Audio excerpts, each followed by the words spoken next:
ദീപക് ദേവ് ഈ സിനിമയെ നശിപ്പിച്ചു. പുള്ളി എന്താണ് ചെയ്തത്? ഒന്നെങ്കിൽ ഖുറേഷി സൂട്ടിൽ വരിക, അല്ലെങ്കിൽ സ്റ്റീഫൻ നെടുമ്പള്ളി മുണ്ടിലും ഷർട്ടിലും വരിക. ഇത് ഖുറേഷിയുടെ സൂട്ടും സ്റ്റീഫന്റെ മുണ്ടും ഉടുപ്പിച്ചു കഴിഞ്ഞാൽ അത് ഒന്നും ഇല്ലാണ്ടാവും. എനിക്ക് വേറെ വല്ല പണി ചെയ്തൂടെ എന്നൊക്കെ ചോദിച്ചുകൊണ്ടുള്ള ഡയറക്റ്റായിട്ട് വൾഗറായിട്ടുള്ള വാക്കുകൾ യൂസ് ചെയ്ത് ഇതിന് മാത്രം വലിയൊരു പാപമാണോ ഞാൻ ചെയ്തത്? അപ്പൊ നമ്മളെ കുറിച്ച് ഇങ്ങനെ ഇത്രമാത്രം നെഗറ്റീവുകൾ എഴുതുന്ന ആളുകൾ ആരാണെന്ന് നമുക്കൊന്ന് എപ്പോഴെങ്കിലും നമ്മളൊന്ന് ചെകഞ്ഞ് നോക്കാൻ ശ്രമിച്ചോ? എല്ലാവരും 0 പോസ്റ്റ് 0 ഫോളോ 0 ഫോളോയിങ്.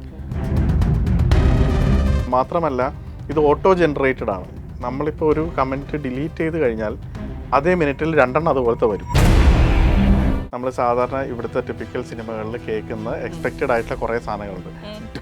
എന്ന് പറഞ്ഞാൽ ഭയങ്കര തിയേറ്റർ ഇളക്കുന്ന പോലത്തെ വെറും ബീറ്റ്.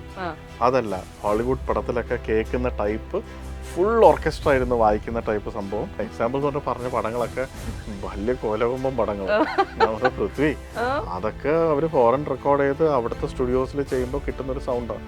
അപ്പോൾ പുള്ളി പറഞ്ഞു, അപ്പോൾ നമുക്ക് എന്തുകൊണ്ട് ചെയ്തുകൂടാ?